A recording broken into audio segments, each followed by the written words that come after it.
अस्सलाम वालेकुम नाजरीन, उम्मीद है आप लोग खैरियत से होंगे। नाजरीन, आज एक रिपोर्ट आई है जिसका बड़ी देर से इंतज़ार था और इसकी अदम मौजूदगी में चहमगोइयाँ चल रही थीं। यार लोग तो इमरान खान को कब्र में उतार चुके थे और ये रिपोर्ट इमरान खान की सेहत के हवाले से है जो आज अदालत में जमा कराई गई है। और उसमें इमरान खान की सेहत के बारे में बताया गया है कि उन्हें ब्लड प्रेशर का इशू है, एंग्जाइटी का भी इशू है, बेचैनी रहती है और हाँ, ताहम यह है कि उनकी बेगम के साथ मुलाकात रेगुलर हो रही है। हफ्ते में एक दिन हो रही है, जितना जेल मैनुअल जिस बात जितनी इजाज़त देता है उस लिहाज से हफ्ते में एक दफ़ा मुलाकात हो सकती है, वो हो रही है। ताहम इमरान खान को अखबारात और जराइद नहीं मिल रहे। जो उनके टेस्ट हैं वो रेगुलर होते हैं। कई जो सरकारी मुआलजीन हैं, यानी कि जो सरकार के हॉस्पिटल में काम करने वाले डॉक्टर्स हैं, इवन इमरान खान के जो अपने ज़ाती मुआलजीन हैं, उनको भी एक टाइम पर रसाई फ्राहम की गई थी। इस रिपोर्ट में बताया गया है कि इमरान खान जो हैं उनको चूँकि फ़ैमिली के साथ मुलाकात नहीं होती, तो अगर वो की जाए तो शायद उनका जो ब्लड प्रेशर का इशू है या जो एंग्जाइटी है, ज़हनी परेशानी है, इसमें भी कोई कमी वाक़ हो। बाकी इसमें मज़ीद ये बताया गया है कि इमरान खान के मुतअद्दिद चेकअप हुए हैं और ना सिर्फ चेकअप हुए हैं बल्कि 3 दफ़ा जो खाना फ्राहम किया जाता है उसका बाकायदा पहले मेडिकल उसका चेकअप होता है। मतलब यह है कि खुदा न खास्ता कोई बंदा अगर इमरान खान को जहर दे दे तो फिर जो खाना देने वाले होते हैं या जो चेक करने वाले होते हैं उनकी अपनी शामत आ जाती है। तो लिहाजा उसका अरेंजमेंट है कि कोई इस मामले में कोई नेगलिजेंस कोई ना बरती जाए। तो एनीवे जो अभी तक रिपोर्ट्स आ रही थी, जो बातें हो रही थी, वो तो जो इमरान खान की सेहत के हवाले से थी। एक तो ये था कि उनकी एक आंख जो है वो मुकम्मल तौर पे सेहतयाब भी हो गई है। तो जो बातें फैलाई जा रही थी वो इंतहाई गलत थी। और साथ ही है कि एक जो कंसर्न है वो ये कि इमरान खान की मुलाकातें बंद हैं। मेरा ख्याल है कि इसमें एतमाद की कमी है दोनों साइड पर, और ख़ास तौर पे जब उनकी मुलाकातें कराई गई और होता क्या था कि जो भी बाहर आता था वो एक ट्वीट करता था और इमरान खान जो है जो भी उसने कोई गाली या कुछ या जो भी बुरा भला उसने कहना होता था वो सारा ट्वीट की शक्ल में बाहर आ जाता था। तो इनको बारहा जो उनकी मुलाकाती हैं, ख़ास तौर पे उनकी जो बहनें हैं, उनको बताया गया था कि अगर आप बाहर आके करेंगी तो आपकी मुलाकातों पर पाबंदी होगी, और वो उसको आनर नहीं कर सकी।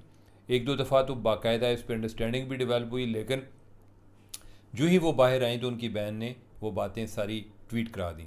एनीवे ये मामला अभी हल तलब है। इसके बारे में अदालत क्या अहकामात जारी करती है कि क्या इमरान खान के अगर ट्वीट भी जारी रहें, उनके बयानात भी आते रहें, तो फिर मुलाकातें हो सकती हैं, या कि इमरान खान को खामोशी इख्तियार करनी पड़ेगी।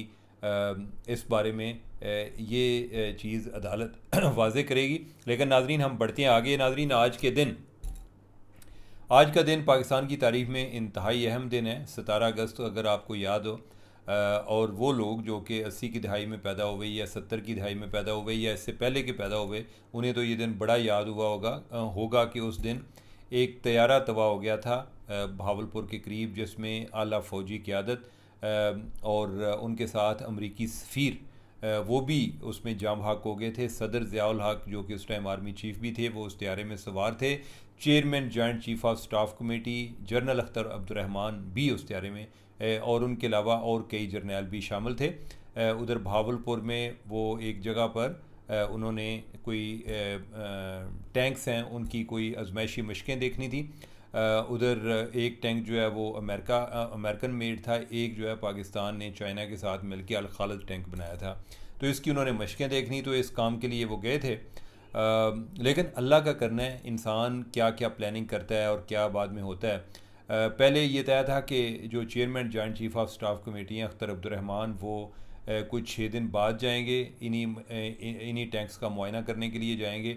लेकिन 17 अगस्त से एक दिन पहले कोई गोल्फ कोर्स में अख्तर अब्दुर्रहमान और उस टाइम के vice chief of army staff general Aslam Beg, उनकी मुलाकात होती है। और उसमें अख्तर अब्दुर्रहमान कहते हैं कि मुझे भी 17 अगस्त को साथ ले जाते, क्योंकि जो असलम बेग हैं वो जा रहे थे। तो उन्होंने कहा कि मुझे भी आप कल ले जाते, मेरे दिन इतने आगे क्यों कर दिए हैं। तो उसमें उन्हें लगा कि जैसे उनके ज़ुबान में या लहजे में एक शिकवा है और वो चाहते हैं कि वो भी कल ही जाएं जब सदर जा रहे हैं। अगरचे असलम बेग का कहना है कि मैंने उन्हें बताया भी था कि इस तरह से तमाम जो हाई प्रोफाइल लोग हैं एक टाइम पर उनका जाना एक तैयारे में एडवाइजेबल नहीं है, लेकिन उनके इसरार पर या उनकी ख्वाहिश पर उनको भी तैयारे में बिठा लिया गया। और फिर जब उधर गए असलम बेग जो हैं वो दूसरे तैयारे में गए, और फिर जब उन्होंने उनको रुखसत किया वो मशक़ें वगैरह ख़त्म हो गई। उधर बहावलपुर में को मुकामी लोगों को जनरल ज़िया हक़ ने मुलाकात की और उसके बाद उनका तैयारा रवाना हुआ। तो असलम बेग जो है उनको अलविदा करने आए तैयारे पे, तो असलम बेग को जनरल ज़िया ने कहा कि आप भी आ जाएँ। फिर उन्होंने कहा कि अच्छा मुझे पता है कि आप तो अलहदा अपने जहाज़ में आए हुए हैं। तो असलम बेग कहते हैं कि त्यारा उड़े हुए भी 10 मिनट हुए थे, उसके बाद इनका त्यारा भी टेक ऑफ कर गया। लेकिन आगे उन्होंने देखा कि उन्हें कुछ धुआं नज़र आ रहा है। इनके पायलट ने उन्हें बताया कि जो सदर जनरल ज़िया का त्यारा है उसके साथ रबता कंट्रोल टावर का रबता नहीं हो रहा, और वो इनको पूछ रहे हैं। वो भी परेशान थे। जो ही आगे बढ़े देखा कि एक जगह पर उधर धुआं था और एक हेलीकॉप्टर जो है वो उधर उसने लैंड किया। ये उधर ऊपर चक्कर लगा के ये आगे चले गए कि अगर अब ऐसा कोई वाक़या हो भी गया तो वो इधर तो कुछ नहीं कर सकते, उनका इस्लामाबाद या रावलपिंडी पहुंचना ज़्यादा इम्पॉर्टेंट है। तो खैर यह है कि इस वाक़े के बारे में बहुत सारी एक कॉन्स्पायरेसी थ्योरीज़ भी रहीं कि पता नहीं अमेरिका ने मरवाया है या किसने मरवाया है। लेकिन नाज़रीन मैं आपको बताऊं कि अगर आप वाकई सच जानना चाहते हैं तो ये ज़हन में रखें कि बाज़ स्टोरी ज़रूरी नहीं कि इतनी फैसिनेटिंग हो, इतनी थ्रिलिंग हो या वाकई को मरवाने वाला हो। बाज़ इस तरह के लोग बेनिफिशरी भी होते हैं जिनको हम समझते हैं कि उनके बगैर जो है बंदा को मर नहीं सकता, और तासर ये रहता है कि फ़लाँ जो है उसकी मर्ज़ी के बगैर ऐसा मुमकिन नहीं था। बाज़ हादसे भी हो जाते हैं, बाज़ एक नेगलिजेंस भी हो सकती है।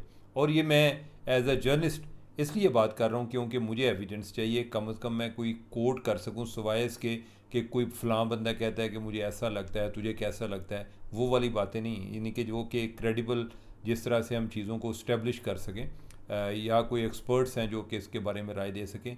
अभी तक कोई ऐसी इंक्वायरी नहीं हुई कि जिसमें बताया जाए कि ये वाकई किसी साजिश का नतीजा था। लेकिन यह है कि साजिश जाने रखना या ये तसव्वुर करना कि ये साजिश है, वो एक ज़्यादा एक जो चीज़ है फैसिनेट करती है। इसी तरह जैसे बेनज़ीर भुट्टो के बारे में आता है कि उन्हें जनरल मुशर्रफ ने मरवाया था, हालांकि बेनज़ीर भुट्टो को उस वाक़े के एक दिन पहले DGIS उनके पास गए थे और उन्होंने कहा था कि बड़ी क्रेडिबल थ्रेट्स हैं कि इधर आप जलसे में आएंगी तो इधर कुछ अटैक हो सकते हैं, और उनको मना किया था कि आप ना आएँ। लेकिन चूंकि एक एतमाद का फुकदान भी पाया जाता है कि पता नहीं शायद उनको नहीं चाहते आर्मी वाले कि वो जलसा करें, तो इसलिए वो इस तरह की इंटेलिजेंस दे रहे हैं। बेनज़ीर भुट्टो जो हैं उन्होंने इस चीज़ को इग्नोर किया। दूसरा, उनको ये भी बताया गया था कि जब आप जलसे से फ़ारिग होकर निकलें, तो जब आप एक दफ़ा जलसा गाह से निकलें तो आपने कहीं गाड़ी में से बाहर ऊपर की तरफ नहीं निकलना। कोई अगर कहीं इज्तिमा वगैरह मजमा लोग आपकी गाड़ी को घेरें तो आपने बाहर सर नहीं निकालना। बेनज़ीर भुट्टो जो है वो अपने कारकुनान को देख के उधर उन्होंने वो भी काम किया, और फिर जो हुआ वो एक हादसे की शक्ल में हमारे पास तारीख़ का हिस्सा बन गया। तो मैं एक बताने का मकसद ये है कि बाज़ जो आपका मुखालिफ होता है वो एक डिफ़ॉल्ट बेनिफिशरी भी होता है। क्वाइट लाइकली कि उसमें ऐसा ही हुआ हो। लोग कहते हैं जी कि अमरीकियों ने मरवाया, अमरीकियों ने अपना सफ़ीर भी उसी में मरवाना था, सफ़ीर को ना भेजते। ज़रूरी है कि सफ़ीर से अमेरिका को क्या एक प्रॉब्लम चल रहा था। एनीवे ये सारी स्टोरीज़ हैं जिसमें अभी तक कोई हमारे पास ऐसी एविडेंस नहीं है कि जो जनरल ज़िया है उसको किसने कत्ल करवाया था। ये जो फैक्ट्स हैं, जो जस्टिस शफ़ीउर रहमान है उस टाइम एक कमीशन भी बना था, लेकिन कोई बंदा ऐसा को प्लाजिबल एविडेंस उधर भी नहीं फ्राहम कर सका कि जिससे वो कमीशन भी कोई इस्टेब्लिश कर पाता कि जनरल ज़िया को किसने मरवाया था। एनीवे लेकिन ये है कि आज उनकी बरसी थी, आज 17 अगस्त है। नाजरीन आगे बढ़ते हैं डोनाल्ड ट्रंप की तरफ। ये एक ख़बर आई है, बड़ी एक इंटरेस्टिंग ख़बर है, और वो ये कि डोनाल्ड ट्रंप ने वो ख़बर आई है कि अमेरिका और पासदारानी इनकलाब के दरमियान राब्ते हुए हैं, और ट्रंप जो है उसने तस्दीक कर दी। उसने कहा हाँ गल ठीक है। अब पासदारान जो है वो इसकी तरदीद कर रहे हैं, जो ईरानी जो रेवोल्यूशनरी गार्ड्स हैं वो इस बात की तरदीद कर रहे हैं, और वो कह रहे हैं कि ट्रंप जो है वो इसी तरह लोगों को कन्फ्यूजन में रखना चाहता है कि जैसे मैं राब्ते में, हमारा उसके साथ कोई राब्ता नहीं है। जो ख़बर आई है उसके मुताबिक ये है कि जो इराक़ में कुर्दिश इलाका है उसमें वहाँ का जो उसका प्रेसिडेंट है कुर्द इलाके का, उसके ज़रिए जो पासदारानी इनकलाब है इनके साथ रब्ता हुआ है। इस हद तक बात दुरुस्त है कि ट्रंप ने जब ये जंग शुरू हुई तो उसमें शुरू में उसने उस सदर से रब्ता किया था। क्या वो बाद में वो कहने को ये भी कहा जाता है कि वो सदर जो है वो पासदारानी इनकलाब के साथ रब्ते में है, लेकिन ऐसा ये दोनों बातों को मान भी लिया जाए तो इससे ज़रूरी नहीं ये मतलब निकले कि वाकई इन दोनों के दरमियान रब्ता था, जो पासदारान इनकलाब हैं और ट्रंप के दरमियान। और हम इस बात को तरदीद भी नहीं कर सकते, क्वाइट लाइकली बाज़ औक़ात रब्तों की नेचर ऐसी होती है कि जिधर उनकी तरदीद करना बड़ा आसान भी होता है। कि फ़र्ज़ किया कि अगर आपने कोई एक दूसरे के साथ जो पैगाम रसानी है वो सदर के ज़रिए हो रही हो, जो कुर्द रीजन का सदर है उसके ज़रिए भी हो रही हो, तो आप ये भी कह सकते हैं कि हमारा तो कभी उनके साथ डायरेक्ट रब्ता नहीं हुआ। लेकिन ये है कि तो ये वो बातें हैं कि जो जमात तफरीक़ें आप नहीं करनी है, लेकिन ये एक साइड का दावा है, दूसरी साइड ने उसकी तरदीद की है। दूसरा ये है कि ट्रंप जो है उसने मक्का मुआहदे की बड़ी तारीफ़ की है। उसने कहा कि अच्छी बात है कि जो रीजनल कंट्रीज़ हैं वो अपने अपने दिफा की खुद ज़िम्मेदारी ले रहे हैं। तो इसमें एक सिग्नल क्या है कि क्या अमेरिका इधर मिडल ईस्ट से निकल रहा है, वी डोंट नो। लेकिन यह है कि अमेरिका जो कर रहा है इस टाइम, उसने साउथ कोरिया के साथ मशक़ें करनी थी, फ़ौजी मशक़ें। उसने कहा जी कि ये इनको कट डाउन किया जाए, जितनी देर होनी थी उससे कम कर दी हैं। और उसने कहा कि मैं अपने दोस्त किम को नाराज़ नहीं कर सकता, जो नॉर्थ कोरिया का जो है ना वो पोलूजा जो उनका लीडर है। तो अब यह है कि वो दोस्त कब से बना है ये उसने अपने ट्वीट में बताया। इसके बारे में पहले कोई चीज़ नहीं है, या तो उसको वो ज़रा फ्लैटर करके मुज़ाकरात करना चाह रहा है, इंगेज करना चाह रहा है, वी डोंट नो। लेकिन होता क्या है कि उस दौरान जो आपके इत्तेहादी हैं उनकी वो वैल्यू नहीं रहती। साउथ कोरिया और जापान वो भी अब इस बात पे सोचने पे मजबूर हो गए हैं कि उन्हें ख़ुद अपने एटमी हथियार बनाने चाहिए, उन्हें अमेरिका पर ज़्यादा इन्हिसार नहीं करना चाहिए।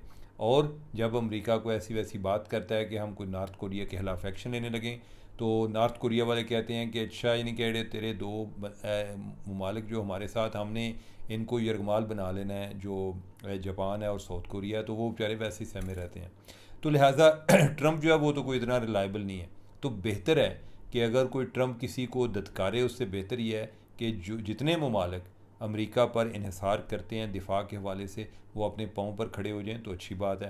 आज तैयब अर्दोगान जो कि तुर्क सदर हैं, उन्होंने मिस्र को भी दावत दी है कि जनाब आओ तुसी ज्वाइन करो, तुसी तो पहला साढ़े नाल सारे मुज़ाकरात कर रहे सो, कित्थे निकल गए हो।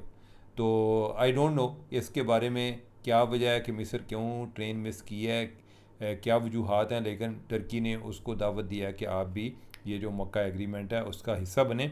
उसके साथ उसने अमान को ट्रंप ने अमान को थ्रेटन किया है कि अगर ये आबनाए हुर्मुज़ को किसी तरह इसने हमारे रास्ते में रोड़े अटकाने की कोशिश की तो हम इधर भी बम चलाएंगे। यानी कि उसकी लैंग्वेज देखें, वो बंदा जो है बिल्कुल, और ये भी जमहूरियत का हुस्न है कि ट्रंप जैसा आदमी अवाम ने मुंतखब किया है। मैं इसलिए कहता हूँ कि ज़रूरी नहीं होता कि अवाम जो सोच रही है, हमारी ये एक राय है कि अवाम जो है बिल्कुल ही ठीक होंगे ने, अवाम जो है वो ट्रंप जैसे बंदे जो हैं वो भी मुंतखब करती हैं। और ट्रंप जो है वो अमेरिका का सदर है, अमेरिका को ट्रंप ने पीपे की तरह खड़का दिया है। यानी कि जो इस टाइम अमेरिका की क्रेडिबिलिटी को ट्रंप ने दचका लगाया है, शायद ही अमेरिका कभी इसके बाद अपना स्टेटस जो है वो उसको रिस्टोर करने में कामयाब हो। तो नाजरीन, आज के लिए इतना ही काफ़ी है, मुझे दें इजाज़त, अल्लाह हाफिज़।